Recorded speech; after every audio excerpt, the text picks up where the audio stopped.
Кошка – правая рука Бога, единственное существо, которому дозволено входить и в церкви, и в мечети. Ей даны 9 жизней, и каждая из них не для себя.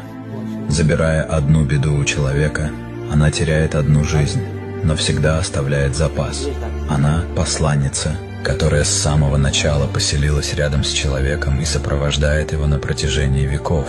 И это единственное существо, которое живет рядом не по принуждению, а по собственной воле.